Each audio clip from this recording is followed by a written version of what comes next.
샬롬 반갑습니다. 다음 세대 선교사 서정은입니다. 우리나라에서 자녀교육에 대한 열정은 정말 어느 나라, 어느 민족 못지않게 굉장히 뜨겁다는 것 다들 알고 계시죠? 하지만 우리나라의 자녀교육 열풍만큼이나 정말 자신들의 삶, 부모의 삶을 다 바쳐서 자녀교육을 하고 있는 나라가 있습니다.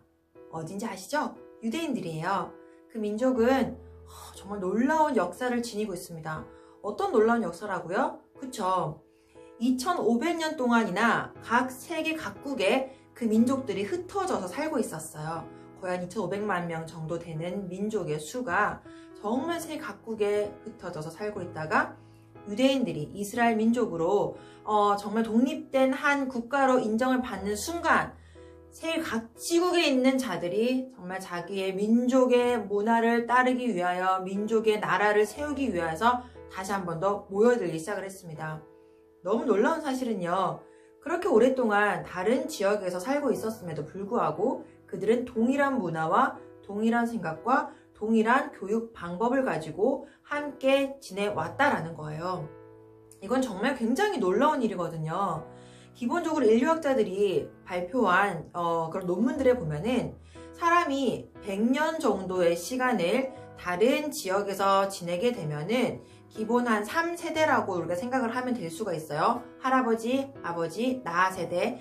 그렇게 3세대가 다른 지역에서 만약에 생활을 했다.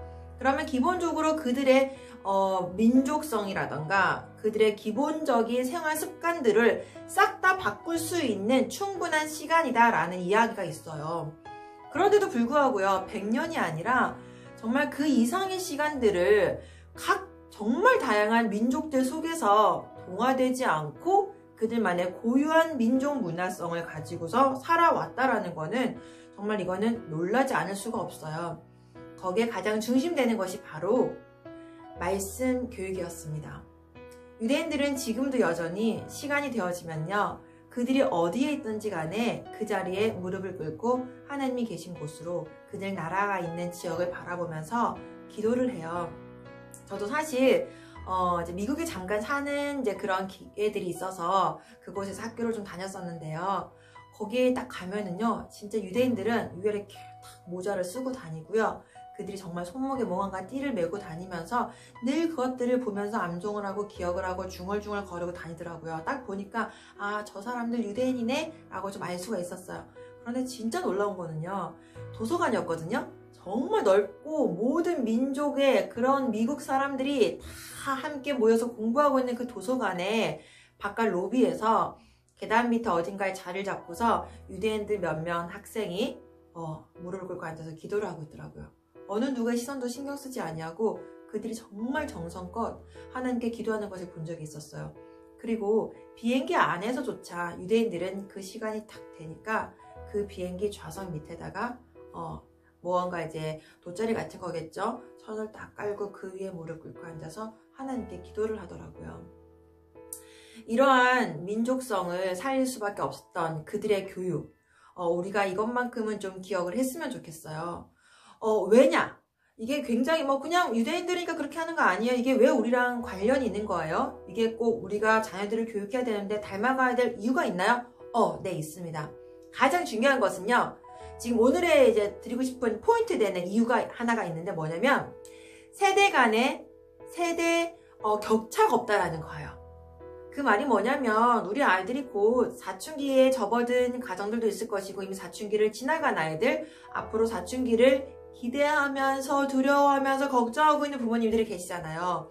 근데 유대인들에게는 사춘기라는 게 없다라는 거예요. 그 말이 뭐냐면 그들은 온 생각과 정신과 모든 삶의 목적과 방향들을 동일하게 말씀의 성경에 초점을 맞추고 있기 때문에 그들이 생각하고 있는 사고가 다르지 않다라는 거예요.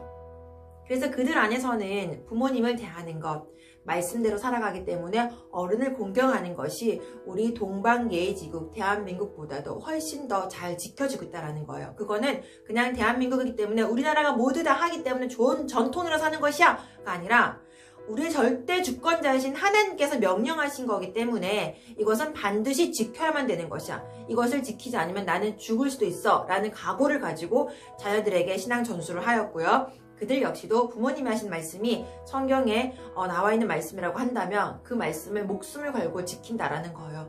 그렇기 때문에 그들은요, 동일한 말씀의 목표와 동일한 방향성을 가지고 생활을 하기 때문에 어떠한 생각에 교차되는 부분들 때문에 힘들어한다거나, 물론 감정적으로 이제 호르몬의 변화들 때문에 부모님들과 부딪히는 경우가 있겠죠. 그것이 없다, 거긴 절대적이다, 이렇게 말씀을 드리는 게 아니라, 그들은 동일한 색깔을 가지고, 동일한 시선을 가지고, 동일한 종교와 그런 민족의 문화의 그런 정말 뿌리 깊은 그런 내면의 힘들을 가지고 있기 때문에 부모 간의 세대, 부모와 자녀 간의 세대 그런 격차를 느끼지 못하여서 아이들의 사춘기를 정말 스무스하게, 오히려 훨씬 더 교육적인 효과를 보면서 지나간다라는 거예요. 이거 굉장히 크잖아요. 우리 아이들 사춘기 너무 무서워. 저도 사실 조금 걱정이 되긴 하는데, 그래서 지금부터 말씀을 좀 더 집중해서 보긴 하거든요. 저도 말씀 앞에, 아이들도 말씀 앞에, 내가 절대적이기 때문에 엄마의 말이기 때문에 너는 분명히 들어야 돼 라고 부모의 권위를 세우기보다 하나님의 권위를 세우고 그 말씀 속에서 부모의 권위가 세워져야 되기 때문에 우리는 엄마로서도 하나님 앞에서 부끄럽지 않은 삶을 살아가고 있어. 너도 하나님 앞에서 부끄럽지 않는 자녀가 되어야 되는 것이야 라는 그런 기본적인 중심이 바로 서 있으면 이 아이들은 곁길로 새는 그런 기회들이 많이 없어질 거라는 생각을 갖고 있습니다. 그래서 정말 중요한 거는요, 말씀 암송인 것 같아요. 제가 지금 이제 읽고 있는 책인데요, 이 테필린이라는 책이에요. 유대인 교육에 관련된 책인데, 이 테필린은 유대인들이 정말 떨어져서 온 지역, 온 세상에 각자 각 처소에서 살고 있으면서도 그들 문화에 동화되지 아니하고 그들이 동일한 말씀 앞에 살아갈 수 있었던 그러한 교육 방법이에요. 이 유대인들은 자녀 교육을 실패했다고 한다면 이 부모로서의 모든 자격들, 부모로서의 권위들, 그런 것들이 다 실패했다고 생각을 하기 때문에 자녀 교육, 신앙 전수에 목숨을 걸고 있습니다. 그러면서 이 자녀들에게 다른 무엇보다도 성경을 암송시킨다라는 거예요. 이건 우리가 정말 배워야 될 부분인 것 같습니다. 기독교인이라면 하나님의 말씀을 주야로 묵상하고 끊임없이 그것들을 즐거워하며 우리가 그 말씀대로 살아가야 되는 자들이기 때문에 말씀을 묵상하고 그 말씀을 주야로 읊조리기 위해서는 알아야 되거든요. 내가 때로는 성경을 내 손에 갖고 있지 못한다 하더라도 내가 암송하고 있는 말씀을 계속해서 읊조리면서 그 주의 말씀이 내 삶에 온전히 주인 되어질 수 있도록 그 말씀 암송하는 것은 굉장히 중요합니다. 그렇기 때문에 사실 이게 쉽진 않아요. 아이들에게 계속해서 강요해야 되고 때로는 또 이렇게 선물 공세도 해야 되고 막 따라오게 하기 위해서 여러 가지 방법들을 사용을 해야 되긴 하지만, 그럼에도 불구하고 우리가 절대 물러서지 말아야 될 것들은 이 아이들에게 신앙 전수하는 부분입니다. 그렇기 때문에 암송은요, 제 생각에는 그래요. 필수 요소인 것 같아요. 그리고 암송을 할 때에는 그냥 좋은 말씀들을 구절을 뽑아서 그것을 암송하기보다는요, 통으로 암송하는 것이 좋은 것 같습니다.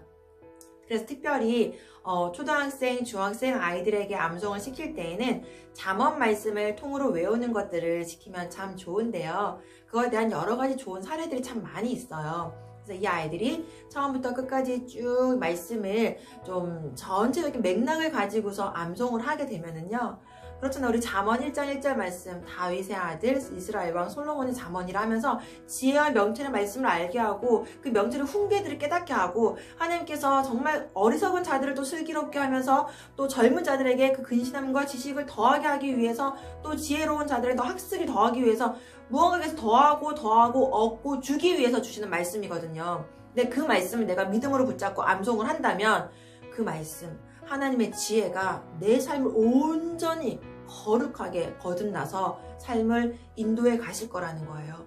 그렇기 때문에 그 어떤 교육보다도 말씀 암송의 교육은 제일 중요하다고 생각이 듭니다. 그래야 이 아이들이 앞으로 살아갈 세상에서 어떤 상황들과 어떤 환경들이 닥쳐올다 할지라도 말씀이 중심이 되어서 그들이 절대 좌로나 우로나 치우치지 아니하고 그 말씀 붙들고 살아갈 수 있기 때문에 그렇습니다. 네, 우리 함께 혹시 기회가 되시면 이 책을 한번 읽어보시면 참 좋을 것 같아요. 유대인들이 왜 이렇게 말씀 암송에 목숨을 걸었는지 그러한 사례들도 나와 있고요. 그런 역사적인 배경들이 나와 있기 때문에 이해하시기 훨씬 도움이 되실 것 같아요.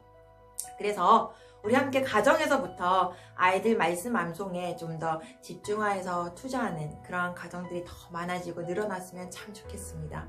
네, 어렵지만 꼭 가야 될 그 길 우리 함께 가도록 해요. 바이 바이바이.